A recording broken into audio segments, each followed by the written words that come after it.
എല്ലാ നിയമവും ദുരുപയോഗം ചെയ്യപ്പെടാവുന്ന നിയമങ്ങളാണ്. ഇപ്പം നമുക്ക് scheduled caste and scheduled tribe prevention of atrocities act, ഒരുപാട് പേരത് ദുരുപയോഗം ചെയ്യാറുണ്ട്. അതുകൊണ്ട് ആ നിയമം കൊള്ളത്തില്ലെന്ന് പറയാൻ പറ്റുമോ? പറ്റത്തില്ല. കാരണം നിയമം അവരുടെ പ്രൊട്ടക്ഷൻ ഏറ്റവും കൂടുതൽ ആവശ്യമാണ്. അവരെ മുഖ്യധാരയിലേക്ക് കൊണ്ടുവരിക എന്നുള്ള കാഴ്ചപ്പാടോടുകൂടിയുള്ള ഒരു നിയമമാണ്. അത് വളരെ നല്ലൊരു നിയമമാണ്. പക്ഷെ അത് ദുരുപയോഗം ചെയ്യപ്പെടുന്നു എന്നുള്ളത് കൊണ്ട് അത് നിയമമോശമെന്ന് നമുക്ക് പറയാൻ പറ്റുമോ? അത് ദുരുപയോഗം ചെയ്യുന്നവരുടെ കുഴപ്പമാണ്, മാനസിക നിലയാണ്. NDPS act, narcotic drugs and psychotropic substance act ദുരുപയോഗം ചെയ്യപ്പെടാറുണ്ട് എന്ന് പറഞ്ഞിട്ട് ആ നിയമം വേണ്ടെന്ന് പറയാൻ പറ്റുമോ? നമുക്ക് നിയമം കൊള്ളത്തില്ല എന്ന് പറയാൻ പറ്റുമോ? ഇതുപോലെ എല്ലാ നിയമം ഇന്ത്യൻ പീനൽ കോഡിൽ തന്നെ എത്രയോ ഉണ്ടായിരുന്ന നിയമങ്ങളിൽ ഇപ്പൊ നമ്മുടെ ഭാരതീയ ന്യായ സംഹിതയിൽ പറയുന്ന ആ കുറ്റകൃത്യങ്ങൾ പലതും അതും ദുരുപയോഗം ചെയ്യാൻ പാടില്ലേ എന്ന് പറഞ്ഞ പോലെ ഉള്ളൂ. ഇത് ചിലപ്പോൾ ഒരു പെൺകുട്ടിക്ക് അങ്ങനെ തോന്നിക്കഴിഞ്ഞാൽ ഇത് പറഞ്ഞാൽ അത് പ്രൂവ് ചെയ്യാനുള്ള കാര്യങ്ങളൂടെ അത് കാണിക്കണം. ഇപ്പൊ പ്രോസിക്യൂഷനാണ് ഇത് പ്രൂവ് ചെയ്യേണ്ടത്. അതായത് ഈ പെൺകുട്ടിയുടെ ഭാഗം ഇത് പ്രൂവ് ചെയ്യണം.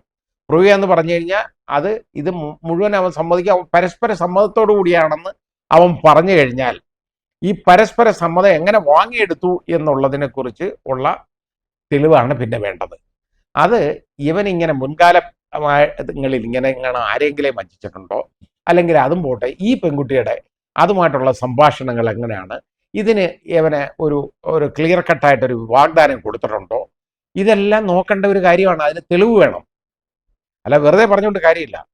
അപ്പോൾ ഇത് യഥാർത്ഥത്തിൽ ഒരിക്കലും ഇത് ഇനി ചിലർ ദുരുപയോഗം ചെയ്താൽ പോലും അത് വളരെ വളരെ റെയറാണ് ദുരുപയോഗം ചെയ്യപ്പെടാൻ.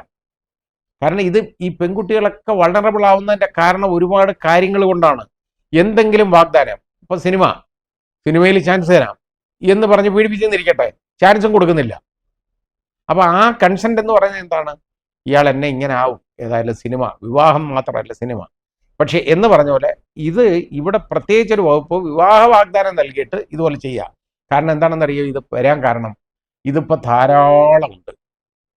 വിവാഹ വാഗ്ദാനം അങ്ങ് കൊടുക്കുക, എന്നിട്ട് അതിൻ്റെ പുറകെ നടന്ന് അതിനെ കൊണ്ടുപോയി ആവശ്യം കഴിയുമ്പോൾ എടുത്ത് ദൂരെ എറിയുക, അങ്ങനെ വരും. എന്നിട്ട് അടുത്ത ലാവണം തേടി അവൻ പോവും. അങ്ങനെയുള്ളവർക്ക് ഉള്ള ഒരു താക്കീതാണ് ഈ പ്രൊവിഷൻ. അതിന് ഒരു തെറ്റുമില്ല, നല്ലതേ ഉള്ളൂ.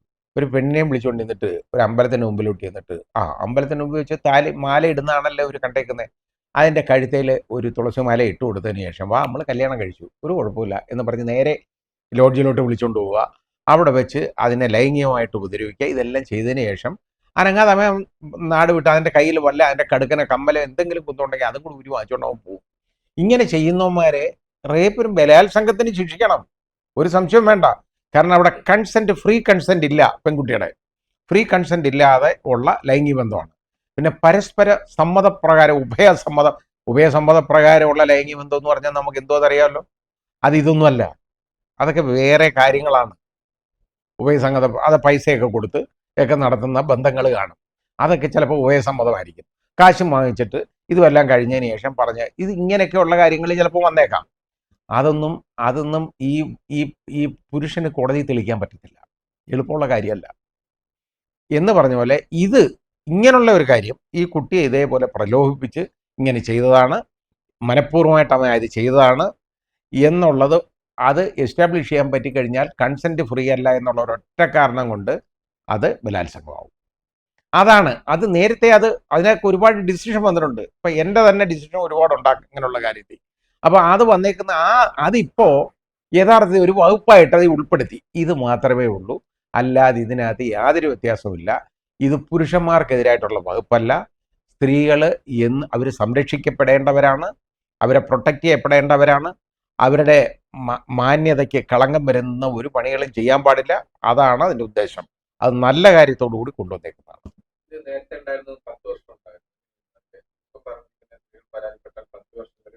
ആ 10 വർഷം യഥാർത്ഥത്തിൽ 10 വർഷം അല്ല വേണ്ട. അതിനകത്ത് അപ് ടു 10 വർഷം വരെ എന്ന് പറഞ്ഞാൽ അപ് ടു 10 years എന്ന് പറയും. അതേപോലെ തന്നെ നേരത്തെ അതിൻ്റെ കാഠിന്യം അനുസരിച്ചാണ് അത് കൊടുക്കുന്നത്. ഇപ്പം മാസ്റ്റർ സെർവൻറ്റ് ആ റിലേഷൻഷിപ്പിലുള്ള ആണെന്നുണ്ടെങ്കിൽ കൺസെൻറ്റ് ഇല്ലാതെ ഇതുപോലെ ചെയ്യുക, അതായത് ഫ്രീ കൺസെൻറ്റ് ഇല്ലാതെ ഇങ്ങനെ ചെയ്യുക എന്നൊക്കെ പറഞ്ഞു കഴിഞ്ഞാൽ അതിന് ലൈഫ് ഇംപ്രിസൺമെൻ്റ് ഉണ്ട്, അതും കൊടുക്കാം. 10 or imprisonment up to 10 years, 10 വർഷം വരെ, അതും വിത്ത് ഫൈൻ. യഥാർത്ഥത്തിൽ ഇങ്ങനെ ഉള്ള ആ ശിക്ഷാവിധി, അതുകൊണ്ട് ഇത് വലിയ കൂടുതലൊന്നും അല്ല ഈ പറഞ്ഞത്.